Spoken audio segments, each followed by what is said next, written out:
Media academy chairman Srinivasa Reddy గారు, టీడబ్ల్యూజీ అధ్యక్షుడు విరాట్ అలీ గారు, మిగతా సభ్యులు, వేదిక మీద అందరికీ వీడియో జర్నలిస్ట్ అసోసియేషన్ తరఫున కృతజ్ఞతలు తెలియజేస్తున్నాను. అదేవిధంగా మన వీడియో జర్నలిస్టులు ఇక్కడికి వచ్చి హాజరైన మన మిత్రులు వీడియో జర్నలిస్టులందరికీ స్వాగతం పలుకుతున్నాను. ముఖ్యంగా తెలంగాణ వీడియో జర్నలిస్ట్ అసోసియేషన్ అనేది స్టేట్లో ఒకటే అసోసియేషన్గా ఇప్పటి వరకు కొనసాగుతుంది సార్. ఎప్పుడైనా తెలంగాణ వీడియో జర్నలిస్ట్ అనేది ఎలక్టెడ్ బాడీగా ఉంటుంది సార్. ఇప్పుడు 2 years కోసం 2 years ఎలక్టెడ్గా బాడీ ఎన్నుకోబడిన బాడీ ఉంటుంది సార్ ప్రతి 2 years ఒకసారి. ఇందులో ప్రస్తుతానికి హైదరాబాద్లో పనిచేసే వీడియో జర్నలిస్టులు 750 మంది మా సభ్యత్వం ఉన్నారు సార్. తెలంగాణ వీడియో జర్నలిస్టులు హైదరాబాద్గా జిల్లాలతో కలుపుకుంటే 900 మంది పైన వీడియో జర్నలిస్టులు ఉన్నారు సార్. ఈ ప్రతి ఛానల్ నుండి కూడా మాకు ఒక ఎగ్జిక్యూటివ్ కమిటీ ఏర్పాటు చేసుకొని సమావేశాలు చేసుకొని ఒక బాడీ నిబద్ధతతో ఒకే అసోసియేషన్గా ఏకాగ్రంగా అన్ని ఎన్నుకొని బడి అందరికీ ఉపయోగపడేటట్టుగా ఒకే అసోసియేషన్గా కొనసాగుతుంది సార్. అది మేము అసోసియేషన్ వచ్చిన తర్వాత, తెలంగాణ వీడియో జిల్లా అసోసియేషన్ తర్వాత కరోనా టైంలో కూడా మా వీడియో జర్నలిస్టులందరికీ మొదటి ఫేజ్గా ఒక 153 మంది కరోనా బాధలు పడ్డారు సార్. మా అందరికీ వాళ్ళకు 133 మందికి దాదాపు 30 లక్షల వరకు మనం సాయం వీడియో జర్నలిస్ట్ తరఫున సాయం చేయించాం సార్. తర్వాత మళ్ళీ రెండో ఫేజ్లో 86 మందికి 8,60,000 ఆర్థిక సాయం మీడియా అకాడమీ ద్వారా మనం అందించడం జరిగింది సార్. అదేవిధంగా అసెంబ్లీ మీడియా కమిటీలో ఇంతవరకు రిపోర్టర్ల వరకే ప్రాతినిధ్యం వహించేది సార్. మనకు వీడియో జర్నలిస్ట్ అనేది ఇంతవరకు మీడియా అకాడమీలో మనకు అసెంబ్లీ మీడియా కమిటీలో మెంబర్ లేకుండే సార్.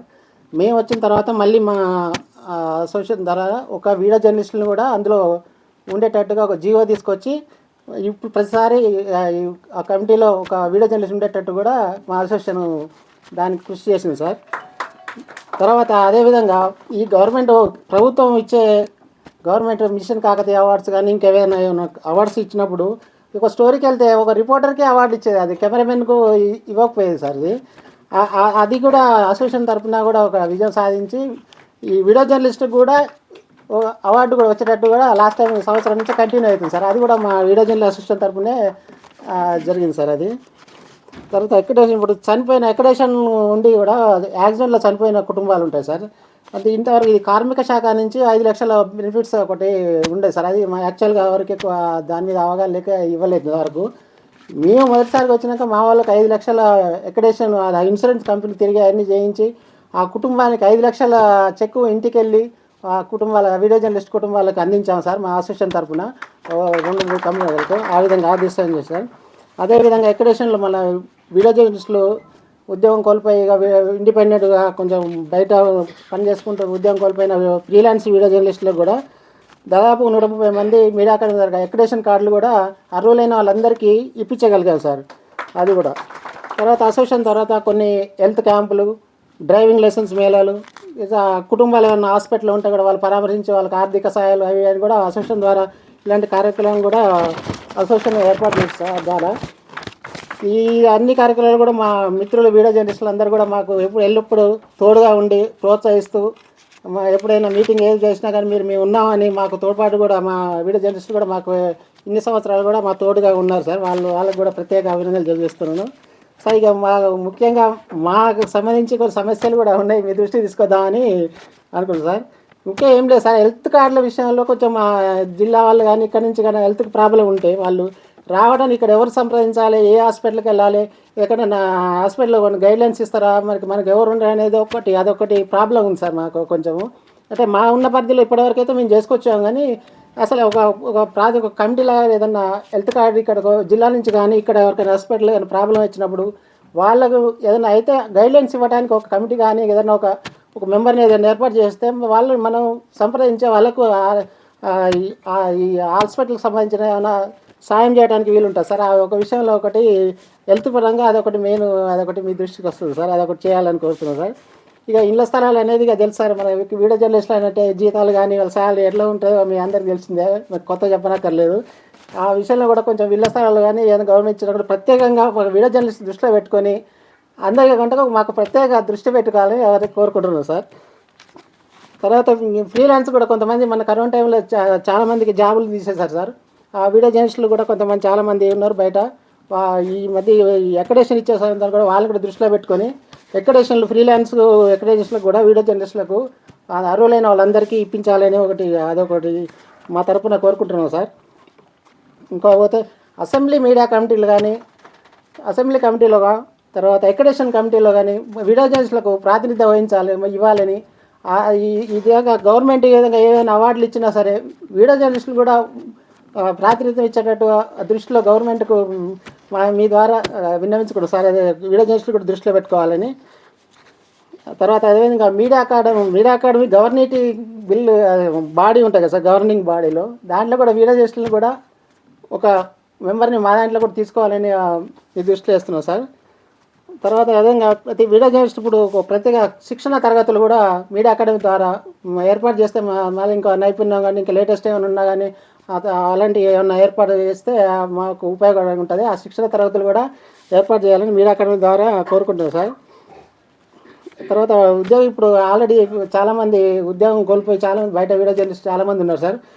ఈ గవర్నమెంట్ ద్వారా నుంచి కానీ సబ్సిడీ నుంచి కానీ ఇట్లా ఎస్సీ కార్పొరేషన్ బీసీ కార్పొరేషన్ ఉంటే సబ్సిడీ లాగా ఇచ్చేసి ఏమన్నా ఎక్విప్మెంట్ కెమెరా తీసుకొని వాళ్ళు జీవనోపాధి ఇట్లా చేసుకోవడానికి ఏదైనా అవకాశం ఉంటే ఆ దృష్టిలో ఏది కూడా అవకాశం కల్పించాలని వాళ్ళకు మా వీడియో జర్నలిస్టులు చాలామంది బయట జాబ్ పోయి కూడా ఉన్నారు సార్. వాళ్ళకు కూడా ఏదైనా ఇలాంటి సబ్సిడీ కింద ఇస్తే వాళ్ళు ఏదైనా కెమెరా ఎక్విప్మెంట్ తీసుకొని వాళ్ళు కూడా జీవనం చేయవచ్చు సార్.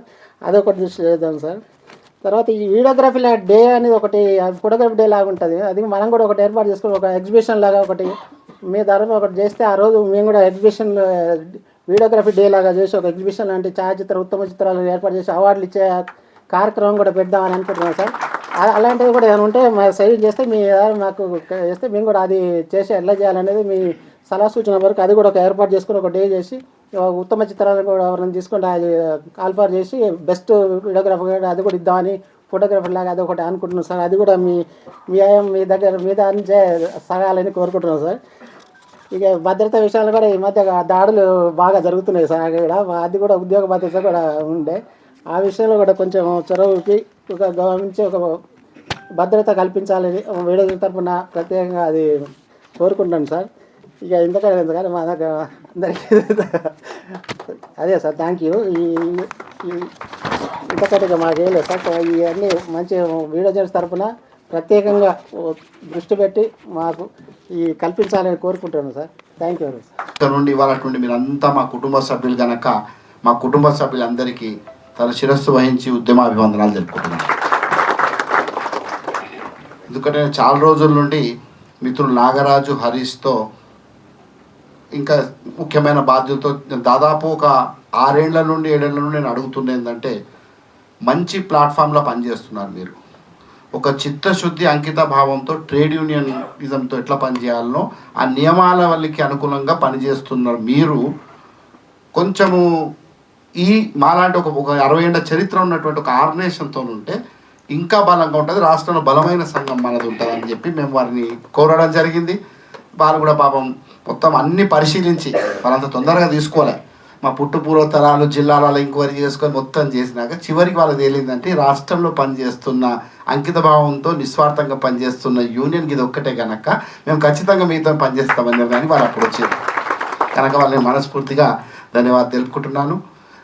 సంఘం ఎట్లుండాలంటే సంఘం పెట్టడం ముఖ్యం కాదు. సంఘం ఏంది ఒక 1500 2000 పెడితే ఒక అసోసియేషన్ రిజిస్ట్రేషన్ చేసుకోవచ్చు.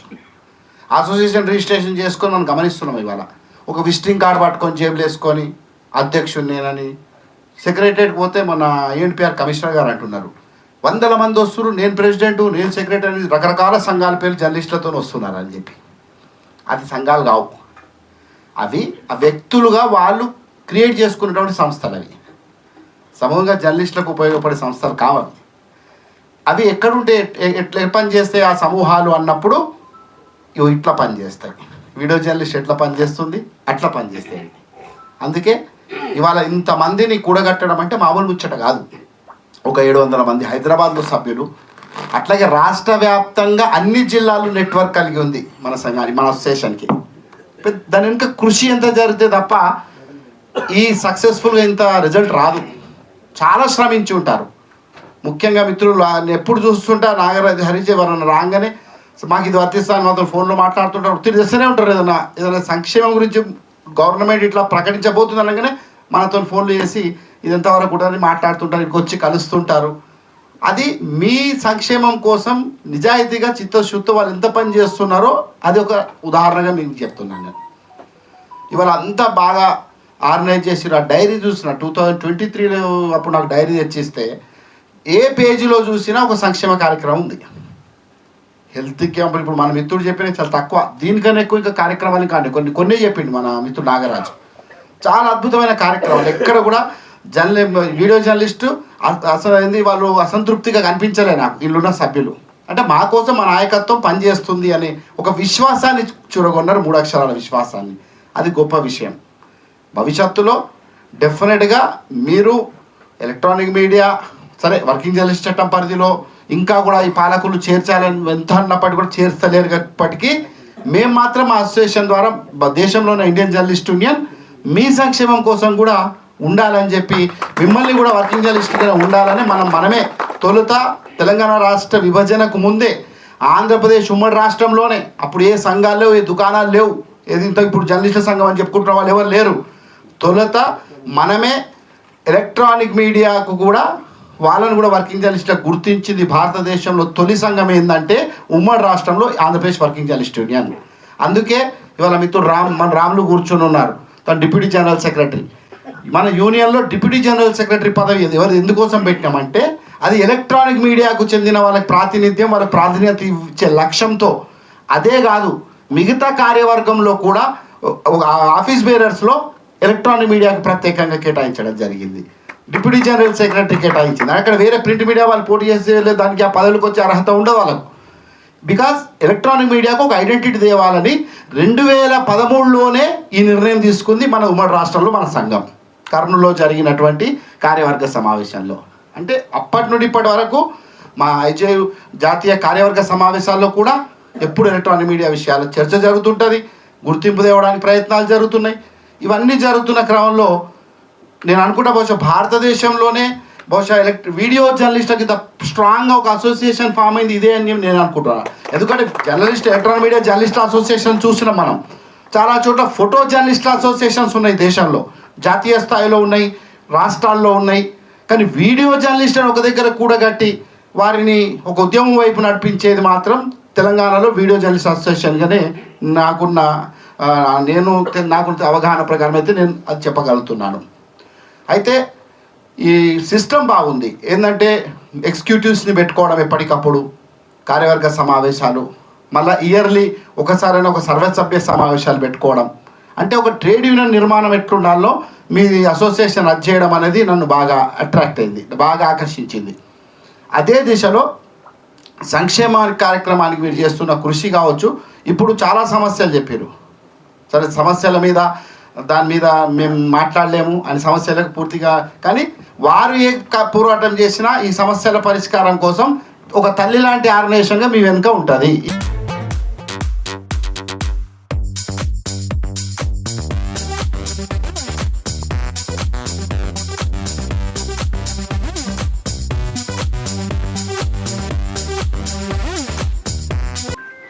తెలంగాణ వీడియో జర్నలిస్టుల సంఘం ఆధ్వర్యంలో జరుగుతున్న ఈ ఆత్మీయ సమావేశానికి మన పెద్దలు మీడియా అకాడమీ చైర్మన్ గౌరవనీయులు శ్రీనివాస్ రెడ్డి గారికి, అదేవిధంగా మన యూనియన్ రాష్ట్ర అధ్యక్షులు విరాహత్ అలీ గారు, అదేవిధంగా వేదిక మీద ఉన్న పెద్దలు ఎలక్ట్రానిక్ వీడియో జర్నలిస్టుల సంఘం అధ్యక్షులు నాగరాజు, ప్రధాన కార్యదర్శి హరీషు, ఇంకా మిగతా నాతో పాటు వేదిక మీద ఉన్న పెద్దలు, ముఖ్యంగా మహిళా జర్నలిస్టు మిత్రులకు, ఈ సమావేశంలో పాల్గొన్న వీడియో జర్నలిస్టులు అందరికీ కూడా నా తరపున ముందుగా నూతన సంవత్సర శుభాకాంక్షలు, స్వాగతం, సుస్వాగతం. నేనే అధ్యక్షుల వారితో పర్మిషన్ తీసుకున్నా, ఎందుకంటే వీళ్ళంతా ఎలక్ట్రానిక్ మీడియా జర్నలిస్టులు కదా, నేను కూడా ఎలక్ట్రానిక్ మీడియాలో పనిచేస్తున్నాను కదా, ఒక 2 నిమిషాలు మాట్లాడుతా సార్ అని చెప్పి. అంటే నేను సిటీవీ ఇన్ కేబుల్లో పనిచేస్తున్నప్పటి నుంచి పనిచేస్తున్న వీడియో జర్నలిస్ట్ మిత్రులు ఇంకా చాలామంది ఫీల్డ్లో ఉన్నారు, చాలామంది కూడా కనబడుతుంటారు. కానీ వీడియో జర్నలిస్టులకు ఇప్పుడు ఫోటో జర్నలిస్టులకి చాలా కాంపిటీషన్ ఉంది. ఆ విజువల్ కాడ వాళ్ళు వీళ్ళు ఏదో రకమైన కొంత వాగ్వాదం జరుగుతూ ఉంటుంది. మేము చూస్తూ ఉంటాం పాపం. ప్రత్యేకంగా కొంతమంది వీడియో జర్నలిస్టులు అయితే అసలు రిపోర్టర్ లేకుండా వాళ్ళే మైక్ బట్టి ఆ ఇంపార్టెంట్ బయట కావాలంటే సబ్జెక్ట్ కూడా వీడియో జర్నలిస్టే చెప్పి మంత్రి స్థాయిలో ఉన్న వ్యక్తి కూడా ఆ వీడియో జర్నలిస్టే తీసుకొచ్చి రిపోర్టర్ ఎక్కడ కూర్చుంటాడో తెలియదు, ఏడుంటాడో తెలియదు, ఆ పని చేస్తాను. నేను అది కూడా ప్రత్యక్షంగా చూస్తుంటాను. మ్యాక్సిమం వీడియో జర్నలిస్టులు ఉన్న దగ్గర చాలామంది రిపోర్టర్స్ ఆ బయట తీసుకునే కానీ కనబడదు. వ్యవస్థాపకులు నిరంజన్ అన్న. కాబట్టి వీడియో జర్నలిస్టుల సమస్యలు ఈరోజు ఇంకా రోజు రోజుకు పెరుగుతూ ఉన్నాయి. ఎందుకంటే ఎలక్ట్రానిక్ మీడియా యుగం బాగా కాంపిటీషన్ అయిపోయింది. ఈ కాంపిటీషన్లో మన లోగో కనబడాలి ఆ బైక్లో, మీరు ఏం చేస్తున్నారు ఆ మైక్ పెట్టకుండా అనేది రిపోర్టర్స్ను అడుగుతారు. రిపోర్టర్ పోయి ఎక్కడో కూర్చుంటాడు, ఆ రిపోర్టర్ కెమెరామెన్ను కోపడతాడు. ఏం చేస్తారు సార్ మీరు లేరు కదా అంటే వేరే వాళ్ళు కానీ వేరే వాళ్ళకి ఇవ్వచ్చు కదా అని అంటారు. కాబట్టి అట్లా కూడా నాకు కూడా కొన్ని సార్లు ఆ లోగోలు పట్టుకునే కాడ ప్రాబ్లం అవుతుంటుంది. కాబట్టి ఈరోజు సరే నాగరాజు కూడా చాలా సమస్యలు చెప్పారు. మన అధ్యక్షుల వారు విరహత్ అలీ గారు కూడా చాలా క్లుప్తంగా మాట్లాడారు. ఇంకా మన హెచ్యూసీ నగరాధ్యక్షులు శంకర్ గౌడ్ ఇక్కడ హైదరాబాద్లోనే అందుబాటులో ఉంటాడు, అతను కూడా 2 నిమిషాలు మాట్లాడతాడు. తర్వాత పెద్దలు శ్రీనివాస్ రెడ్డి గారు కూడా చాలా క్లుప్తంగా మీరు ఏ నమ్మకంతోనైతే ఈరోజు మన యూనియన్లో కలిసి పనిచేస్తామని చెప్పి వచ్చారో ఆ నమ్మకాన్ని వమ్ము చేయకుండా మన యూనియన్ పెద్దలతో పాటు నా వంతు సహకారంగా కూడా మీకు అందరికీ నేను శ్రేయభిలాషిగా ఉంటూ నేను ఎక్కడ అందరికీ సుపరిచితున్నే, ఎవరికి కొత్త కాదు. కాబట్టి నాకు యూనియన్లో కూడా ఒక డిప్యూటీ జనరల్ సెక్రటరీగా బాధ్యతలు ఇచ్చారు.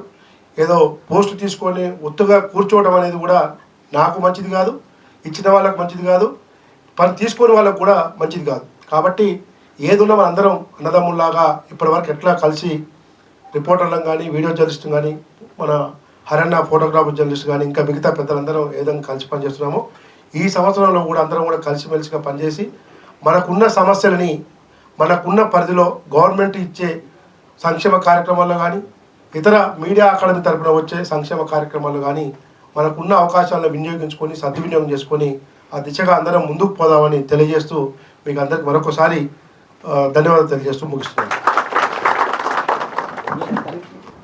మన అందరి మార్గదర్శి పెద్దలు Telangana media academy chairman Srinivas Reddy గారికి, అదేవిధంగా మనందరి నాయకులు టీయూడబ్ల్యూజే రాష్ట్ర అధ్యక్షులు విరహత్ అలీ గారికి, వేదిక మీద ఉన్న పెద్దలకు, సభ అధ్యక్షులు, అదేవిధంగా ఈనాటి వీడియో జర్నలిస్టుల ఆత్మీయ సమావేశానికి ఇంత పెద్ద కార్యక్రమం నిర్వహిస్తున్న అందరు జర్నలిస్టులందరికీ కూడా ఉద్యమ వందనాలు తెలియజేసుకుంటూ, ఖచ్చితంగా టీయూడబ్ల్యూజేతో పాటు హైదరాబాద్ యూనియన్ ఆఫ్ జర్నలిస్ట్ కూడా మీ అందరికీ అండగా ఉంటుందని తెలియజేసుకుంటూ, మనం ఇటీవల కాలంలో చూస్తున్నాం జర్నలిస్టులపైనే దాడులు జరుగుతున్నాయి, అవే హైలైట్ అవుతున్నాయి. కానీ దాని వెనకాల కెమెరామెన్లపైన కూడా దాడులు జరుగుతున్నాయి, అవేవి బయటికి రావట్లేవు. కెమెరాలు డ్యామేజ్ అవుతున్నాయి, ఆర్గనైజేషన్లో కూడా ఒత్తిడిలు ఎక్కువ అవుతున్నాయి, హెచ్ఓడీలతో ఇబ్బందులు అవుతున్నాయి. అదేవిధంగా హెల్త్ సమస్యలు కావచ్చు, అక్రెడిటేషన్ల సమస్యలు కావచ్చు, ఇవన్నీ ఖచ్చితంగా మన రాష్ట్ర అధ్యక్షులు విరహత్ అలీ గారి నాయకత్వంలో మీ అందరికీ పరిష్కారం అయ్యేందుకు మన మీడియా అకాడమీ చైర్మన్ గారు కూడా కృషి చేస్తారని చెప్పి తెలియజేసుకుంటూ, ఇక ఇంత మంచి కార్యక్రమం ఏర్పాటు చేసిన నాగరాజు గారికి, హరీష్ గారికి ప్రత్యేకంగా కృతజ్ఞతలు తెలియజేసుకుంటూ ధన్యవాదాలు. ఇక్కడ వీడియో జర్నలిస్టుల విషయానికి వస్తే నాకు తెలిసి ఒక 4 అమ్మాయిలు మాత్రమే ఉన్నారు ఇప్పుడు. అందులో కూడా స్టూడియోకి పరిమితమై ఉన్నారు, ఎవరు ఫీల్డ్లో లేరు. కాబట్టి ఇంకొకటి ఏంటంటే అది చెప్తున్నాను సార్, నేను హెచ్ఎంటీవీలో ఫస్ట్ వచ్చినప్పుడు మాకు ఫస్ట్ ఛాయిస్ కింద వచ్చేసి మల్లెపల్లి లక్ష్మీ సారును విరాజ్ సార్ ఉన్నప్పుడు ఒక మాట చెప్పారు. ఏమంటే ప్రతి ఎలక్ట్రానిక్ మీడియాలో కెమెరా పర్సన్ అనే వాళ్ళు పిల్లర్తో సమానం అని చెప్పేసి. సో నేను ఇప్పుడు ఏం కోరుకుంటున్నానంటే మా పిల్లలు స్ట్రాంగ్గా చేస్తారని మాత్రం నేను ఆశిస్తున్నాను. థ్యాంక్ యూ సార్ మీ అందరికీ. మా వాళ్ళ ఆశయాలన్నీ నెరవేరుస్తారని శ్రీనివాస్ రెడ్డి గారిని మరొకసారి కోరుకుంటున్నాను. Thank you. హెల్త్ ప్రాబ్లం వచ్చినా మేము ముందుండి పనిచేస్తామని తెలియజేస్తాం. నేను ఇవాళ ఎందుకు సంతోషిస్తున్నా అంటే పెట్టినప్పుడు 10 మంది లేరు, నాకు భయపడ్డారు రానికి. ఇవాళ 750 మంది వచ్చి నాకు ఇది చూసే నాకు చాలా ఆనందం ఉంది.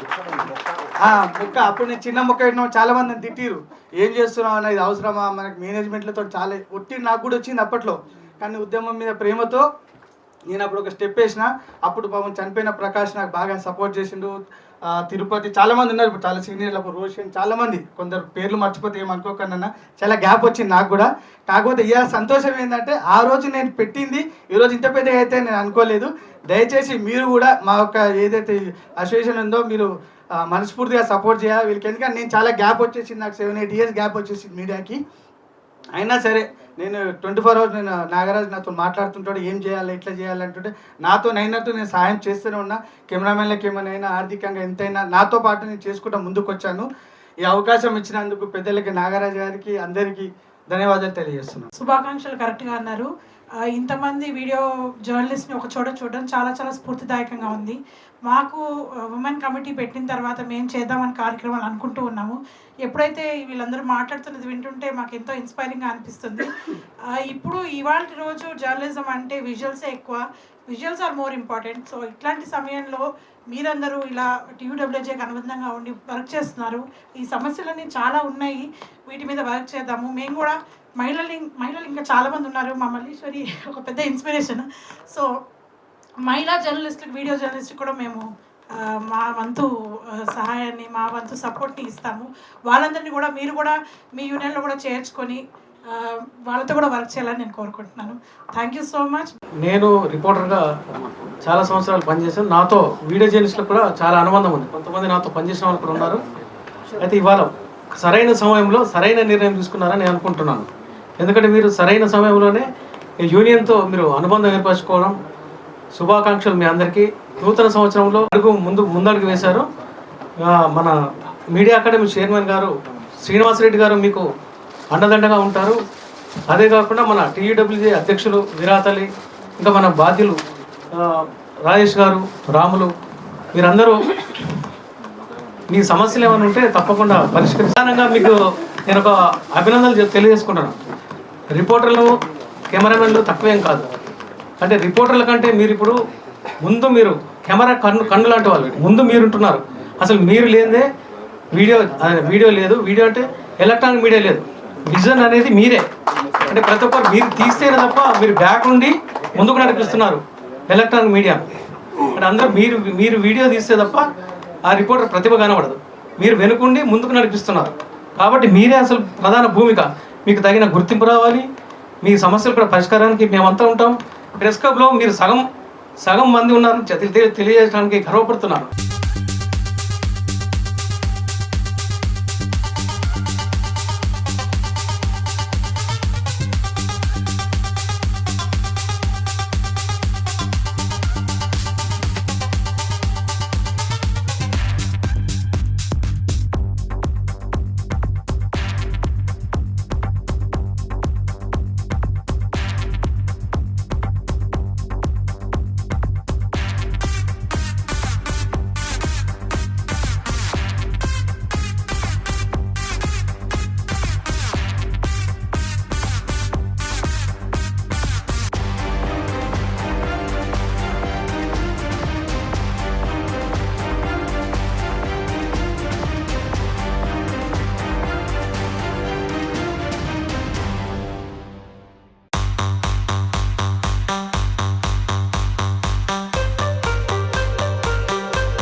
State union of working journalist అధ్యక్షులు విరహతలి గారు, డిప్యూటీ జనరల్ సెక్రటరీ రాములు గారు,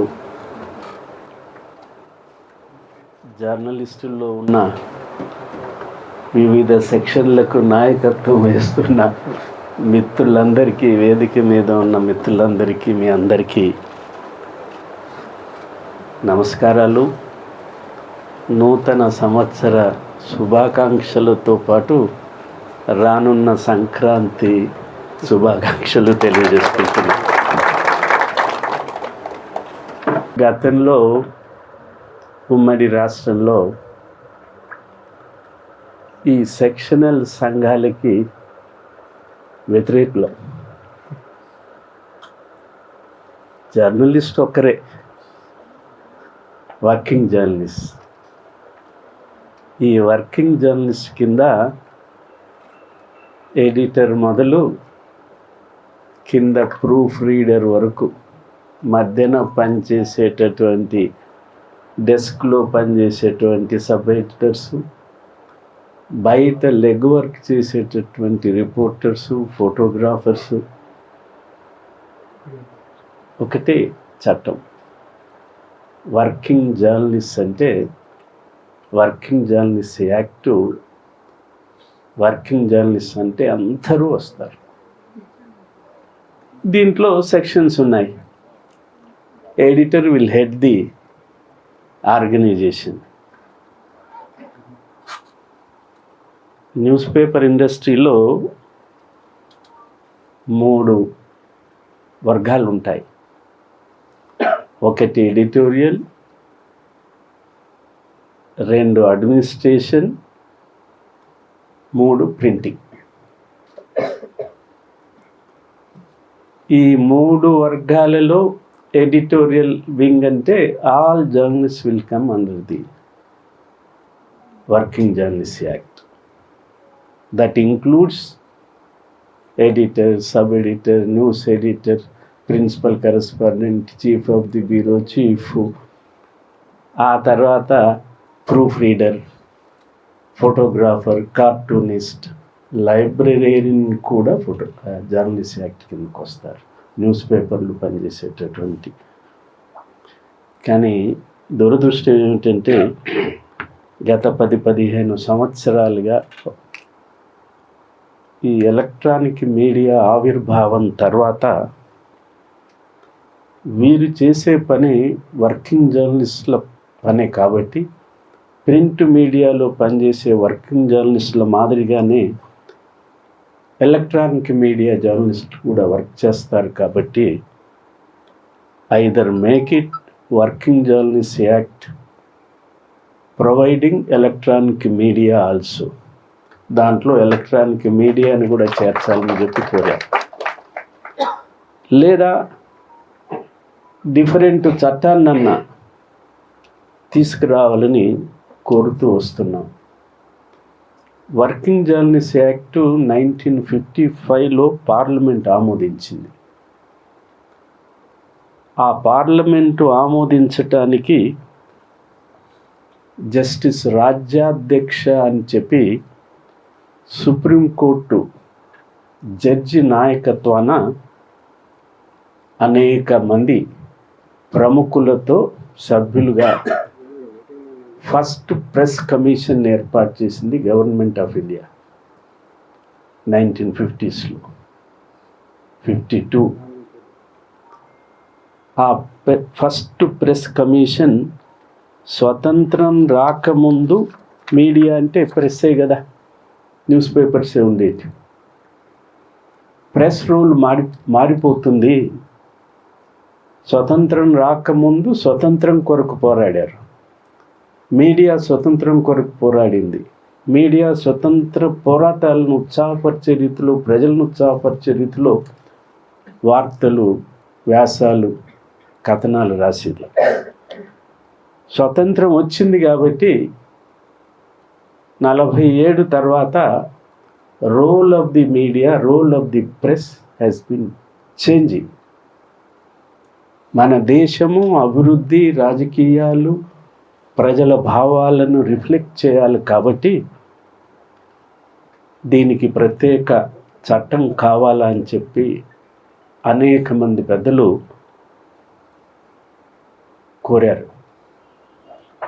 అందులో జాకీర్ హుస్సేన్ సభ్యుడిగా ఉన్నాడు.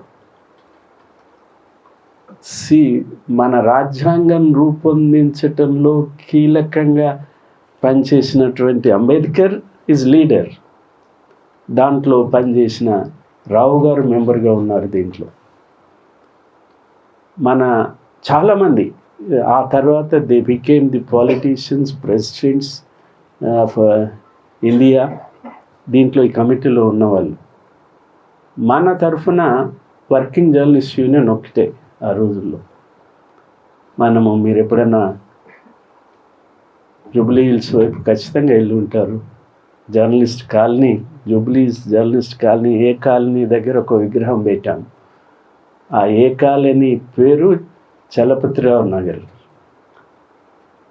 జూబ్లీ హిల్స్ ఏ కాలనీ, బి కాలనీకి పేరు పెట్టలేదు, మొత్తం కాలనీకే చలపతిరావు నగరిని పెట్టి రాజశేఖర రెడ్డి గారి పీరియడ్లో అక్కడ ఆ చలపతిరావు గారి విగ్రహం పెట్టుకున్నాం. ఆయన వర్కింగ్ జర్నలిస్టుల ఉద్యమానికి భారతదేశంలో పితామహుడు. వర్కింగ్ జర్నలిస్ట్ యూనియన్కి తో పాటు జవహర్లాల్ నెహ్రూ స్థాపించినటువంటి నేషనల్ హెరాల్డ్ అనే పత్రికకి 33 సంవత్సరాల పాటు సంపాదకుడిగా ఉన్నారు. జవహర్లాల్ నెహ్రూ ఇండియన్ నేషనల్ కాంగ్రెస్ స్వాతంత్రం కొరకు ఉద్యమించి జైళ్ళల్లో 4-5 సంవత్సరాలు ఉన్నప్పుడు కూడా విశ్వాసంతో ఆ రోజుల్లో ప్రెస్ అండ్ పాలిటిక్స్ అని చలపతిరావు గారు పుస్తకం రాశారు. Press and politics. ఆ పుస్తకం మేమంతా యూనియన్ మహాసభల్లో పంచేవాళ్ళం కాపీలు, చదవాలని చెప్పి. ఆయన ఎంతటి గట్టికుడు అంటే, ఇవాళ మనం ఏం చెప్పుకుంటున్నాం, మా పేపర్ అవాస్తవాలు రాసినా మా ఎవరైనా గుర్తించారనుకో, మా పేపర్ పాలసీ సార్ అది. ఏ పేపర్ అయినా అవాస్తవాలు రాయమని చెప్తే మనం వర్కింగ్ జర్నలిస్ట్గా దాన్ని ఎట్లాగనో విశ్వసిస్తాం. ఆయన జవహర్లాల్ నెహ్రూ గారు జైల్లో ఉండి కొన్ని విషయాల మీద తన అభిప్రాయాలు రాసినప్పుడు ఆయన అంగీకరించలే, ఎడిటోరియల్గా అంగీకరించలే, వార్తల రూపంలో కూడా అంగీకరించలే. కాకపోతే మీరు జవహర్లాల్ నెహ్రూగా మీరు ఒక వ్యాసం రాసేయండి, పత్రికలో వేస్తానని చెప్పారు. అంతటి పెళ్లి చేసుకోలే. మన శ్రీకాకుళమే. మేము బెంగళూరులో జరిగిన జర్నలిస్ట్ ఆల్ ఇండియా మహాసభలో కలుసుకున్నప్పుడు వారు అడిగారు, శ్రీనివాస్ రెడ్డి మీరు హైదరాబాద్లో జర్నలిస్ట్ కాలనీ కట్టబోతున్నారట, నిజమేనా? అవును అని చెప్పాను. భోజనం పక్కనే కూర్చొని భోజనం చేస్తుంటే, నేను మెంబర్ కావచ్చా అని అడిగాడు. అంతకన్నా ఏముంటుంది? అసలు భారతదేశంలో 33 సంవత్సరాల పాటు ఏకధాటిగా మొత్తము దేశము గర్వించే రకంగా తన జీవనాన్ని గడిపినటువంటి వ్యక్తి ఇక్కడికి వచ్చి ఉంటానంటే హాయిగా యాక్సెప్ట్ చేయాలి. అప్పటికి చాలా ప్లాట్లు ఉన్నాయి, ఇప్పుడు అది మాదిరిగా పోటీ లేదు. దాని కొరకు మొత్తము తెలుగు వాళ్ళు ఎక్కడున్నారో దాన్ని సరిపోకపోతే బెజవాడకు పోయాం. ఆ తర్వాత ఢిల్లీలో పనిచేసే వాళ్ళ దగ్గరికి వెళ్ళాం తెలుగు వాళ్ళు. ఆ తర్వాత చెన్నైకి పోయాం. ఆ తర్వాత ముంబైకి పోయాం. అయినా నేను 6 సంవత్సరాల పాటు దాని కార్యదర్శిగా ఉండి 21-23 వేకెంట్ ప్లాట్స్ అప్పచెప్పి వచ్చాను. వారి దాంట్లో మన దాంట్లో మెంబర్గా జాయిన్ అయ్యారు. వారి కృషి ఫలితంగానే వర్కింగ్ జర్నలిస్ట్ యాక్ట్ వచ్చింది. ఆ వర్కింగ్ జర్నలిస్ట్ యాక్ట్లో వర్కింగ్ జర్నలిస్టులను ఎలా నియమించాలా, వర్కింగ్ జర్నలిస్టులకు సంబంధించి వేతనం ఏ రకంగా నిర్ధారించాలా, వర్కింగ్ జర్నలిస్టులకు సంబంధించి సెలవులు ఎలా ఉండాలా, వర్కింగ్ జర్నలిస్టుల గురించి స్టడీ లీవ్స్ ఎలా ఉండాలా, వర్కింగ్ జర్నలిస్టుల గురించి పిఎఫ్ ఎలా కట్ చేయాలా, వర్కింగ్ జర్నలిస్టులకి గ్రాట్యుటీ ఎట్లా ఇవ్వాలా. మన వర్కింగ్ జర్నలిస్టులు పనిచేసేటటువంటి రంగం మీడియా రంగం ప్రైవేట్ సెక్టర్, గవర్నమెంట్ కాదుగా. ఈ ప్రైవేట్ సెక్టర్కి మన భారతదేశంలో ఇండస్ట్రియల్ డిస్ప్యూట్ యాక్ట్ ఉంది.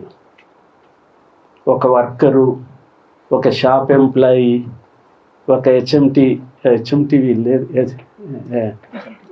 హెచ్ఎంటీ లేదు కదా ఇప్పుడు, లేకపోతే ఈసీఐఎల్, వర్కర్స్ అందరికీ ప్రైవేట్ సెక్టర్లో గని కార్మికులు గవర్నమెంట్ సెక్టర్కి వస్తారు, పబ్లిక్ సెక్టర్ కిందకి వస్తుంది.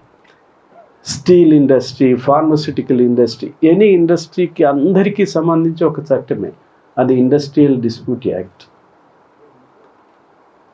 మనది కూడా ఇండస్ట్రియల్ డిస్ప్యూట్ యాక్ట్ కిందకే రావాలా, కానీ జర్నలిస్టుల పని పద్ధతి డిఫరెంట్. మాన్యువల్ లేబర్ కన్నా బుర్రతో పని చేసేటటువంటి వారు కాబట్టి దేశంలో మొత్తం, ప్రపంచంలో మొత్తము 8 గంటల పని దినం అయితే మన చట్టం చెప్పేది 6 గంటల పని దినం వర్కింగ్ జర్నలిస్ట్కి. నైట్ డ్యూటీ చేసే వాళ్ళకి 5.5 గంటలే. సో ఇట్లాంటి చట్టములో ఎలక్ట్రానిక్ మీడియాని తీసుకురావాలంటే ప్రభుత్వం ఎందుకు, గత కాంగ్రెస్ ప్రభుత్వము, ఇప్పుడు ఎన్డీఏ ప్రభుత్వము, మా అందరికీ అనిపించేది ఏంటంటే ఇదే బాగుందేమో అనుకుంటున్నారు మ్యానిపులేట్ చేసుకోవటానికి. పాలకులు మ్యానిపులేట్ చేయటానికి ఇదే బాగుందేమో. ఎంత వ్యత్యాసము అంటే ఎన్డీటీవీలో, నేషనల్ ఛానల్స్లో పనిచేసే న్యూస్ ప్రజెంటర్ కానీ, యాంకర్ కానీ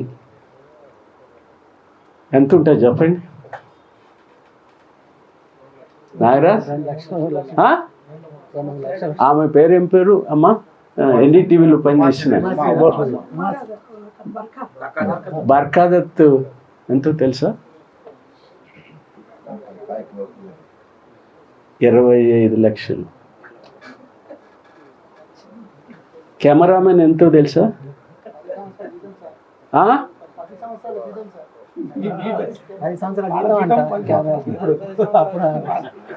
అక్కడే 15,000 20,000 మ్యాక్సిమం, ఇక్కడే 20. ఇంత గ్యాప్ ఉండటానికి కారణం ఏంటంటే there is no law, there is no చట్టం టు ఫిక్స్ యువర్ వేజెస్. యజమాని నాగరాజు ఇస్తే బాగుంటుంది, అందరితో బాగా పని చేపిస్తాడు, లేకపోతే మనకు అనుకూలంగా ఉన్నాడు అనుకుంటే డబ్బులు ఎక్కువ. హరీష్ ఎటుపోయాడు? హరీష్ వినటం లేదనుకుంటే డబ్బులు తక్కువ. Pick and choose, pick and choose. ఆయనకు నచ్చితే, వారికి నచ్చితే, వారికి చెప్పే వారికి నచ్చితే ఏం పెంచాలా, ఎలా ఇయ్యాలా, పర్మనెంట్ ఏమిటి, ఏమీ లేదు. మీరంతా ఎలక్ట్రానిక్ మీడియాలో పనిచేసే వాళ్ళంతా మీరేం అనుకోకపోతే అసంఘటితం ఇంకా గౌరవంగా ఉన్నారు, బజార్లో పడతాడు, మీరు బజార్లో కూడా పడరు. షాప్స్ అండ్ ఎస్టాబ్లిష్మెంట్ యాక్ట్ కింద షాపుల్లో పనిచేస్తారే, వాడు కోపం వస్తే వెళ్ళిపోరా, అంతేగా. వాడికి కొద్దిగా చట్టం ఉంది, వాడికి చట్టం ఉంది, షాప్స్ అండ్ ఎస్టాబ్లిష్మెంట్ చట్టం ఉంది. ఏముంది ఎలక్ట్రానిక్ మీడియాకి? ఇది ఇట్లా జరుగుతుంటే ఇప్పుడున్న గవర్నమెంట్ ఏం చేసింది? కేంద్రము మనది రేవంత్ రెడ్డి గారి ప్రభుత్వము, అంటే రాష్ట్ర ప్రభుత్వము, ఇళ్ల స్థలాలు అడుగుతున్నాడు నాగరాజు, ప్రమాద బీమా అడుగుతున్నాడు నాగరాజు, కెమెరాలు కన్సెషన్లో ఇప్పించే ప్రయత్నం చేయండి అంటున్నాడు నాగరాజు. ఇవి చేసే వెల్ఫేర్ మెజర్స్ వరకే రాష్ట్ర ప్రభుత్వం పరిమితం అవుతుంది. నేను ఈ మీటింగ్ పెట్టాను, ఇది యూట్యూబర్స్ది, ఏమంటే సోషల్ మీడియాది, మీరు ఏ చట్టం కిందకు వస్తారని అడిగాను. మీకు ఒక చట్టం ఉంది ఎలక్ట్రానిక్ మీడియాకు. ఆ చట్టం ఏంటంటే యజమాని ఢిల్లీలో ministry of I&B information ministry బ్రాడ్కాస్టింగ్లో లైసెన్స్ తెచ్చుకోవాలి. ఆ లైసెన్స్ ఇచ్చేవాడు నిబంధనలు పెడతాడు. ఆ నిబంధనలు డూస్ అండ్ డోంట్స్ ఉంటాయి. ఆ నిబంధనలు ఏమంటాము, నీతి నియమాలకు సంబంధించి ఉంటాయి. అవి జవదాటితే క్లోజ్ చేస్తారు. యూట్యూబర్స్కి ఏముంది అంటే వాళ్ళు అన్నారు, సార్ మేము అకాడమీలో రిజిస్టర్ చేసుకుంటాము. మీరు అకాడమీలో రిజిస్టర్ చేసుకున్నా చెల్లదు. ఈ రాష్ట్ర ప్రభుత్వము మన వాళ్ళకి ఏదన్నా సహాయం చేద్దాము అని చట్టం తీసుకొచ్చినా చెల్లదు. అది కేంద్ర ప్రభుత్వం పరిధిలో ఉన్నటువంటి డిఫెన్స్ కేంద్ర ప్రభుత్వము, కరెన్సీ కేంద్ర ప్రభుత్వము, కమ్యూనికేషన్ కేంద్ర ప్రభుత్వము, మీడియా కూడా కమ్యూనికేషన్స్ కింద వస్తుంది. కేంద్ర ప్రభుత్వం చేతిలో చట్టాలు చేయటానికి వీల్లేదు.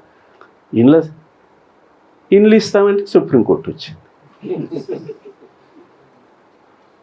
అందుకని నేను మీ అందరినీ కోరేది, ఇది ఇట్లా ఉంటే ఈ అందరినీ ఒకే చట్టం కిందికి తీసుకురావాలా అని కోరితే ఇప్పుడున్న ఎన్డీఏ ప్రభుత్వం, ప్రధాని మోడీ గారు ఏం చేశారంటే, అబ్బా మీరు వాళ్ళ తరఫున కోరుతారా, మీ సంగతి తేల్చుతానని తెలిసేసేసాడు. ప్రింట్ మీడియాకు ఉన్నటువంటి చట్టాన్ని రద్దు చేసేసేసాడు. ఈ ఇండస్ట్రియల్ లేబర్కు సంబంధించి ID act, industrial dispute act అనేది ఒకటి ఉందిగా, 40, 50, 60, 70 ఏళ్ళ నుంచి మన స్వతంత్రం వచ్చిన దగ్గర నుంచి. అది ఆర్కిక్, దాని పని అయిపోయింది, అది పాత చట్టాలు అని చెప్పేసి అన్నిటిని రద్దు చేసి దాంట్లో మన చట్టము మన వర్కింగ్ జర్నలిస్ట్ యాక్ట్ చట్టాన్ని కూడా రద్దు చేసి కొత్తగా 3 తీసుకొచ్చాడు, 3 కోడ్స్. వాటి మీద దేశం మొత్తం మీద ఇంక్లూడింగ్ బీజేపీ అనుకూల HMS కూడా ఇది అత్యంత అన్యాయమైంది. దాంట్లో ఒక ప్రొవిజన్ ఏముందంటే, ప్రపంచవ్యాపితంగా 8 గంటల ప్రతిదినం వర్కింగ్ క్లాస్కి అదంతా అమలు అవుతుంది. ఇక్కడ ప్రొవిజన్ ఏమిటంటే, ఎంప్లాయర్ అంగీకరిస్తే 12 గంటలు కూడా పని చేయించుకోవచ్చు. చట్టంలో ఉంది. ఎవడన్నా ఎంప్లాయీ ఉద్యోగం కొరకు పోయినప్పుడు ఎంప్లాయర్ చెప్పేదాన్ని అర్ధాకలితో ఉంటాడు. ఒప్పుకుంటాడా? ఒప్పుకోకుండా నేను చేయను అంటే 8 గంటల పని దినాన్ని, ప్రపంచవ్యాపితంగా ఉన్న పని దినాన్ని 12 గంటలకు మార్చడానికి పెట్టాడు. దాంట్లో ఇప్పటికీ ఏనాడు 10 సంవత్సరాలలో 6 జనరల్ స్ట్రైక్స్ దేశవ్యాప్తంగా జరగలే. జనరల్ స్ట్రైక్స్ జరిగినాయి, మొన్న కూడా జరిగినాయి. పార్లమెంట్ పాస్ చేసింది, అసెంట్ వచ్చింది రాష్ట్రపతి నుంచి, చట్టం చేసింది. 2.5-3 సంవత్సరాల నుంచి దీన్ని అమలు చేయడానికి సాహసించట్లే. గవర్నమెంట్ ఆఫ్ ఇండియా నోటిఫై చేస్తే అది అమల్లోకి వస్తుంది. ఉన్న చట్టాన్ని అంటే you have no role to play. మనం ఏమంటాం, మీరెవరు అంటే journalist now equal to medical representative. Medical రిప్రజెంటేటివ్కు జర్నలిస్టులకి ఒకే ఘటన కట్టాడు. You have no special role to play in this country.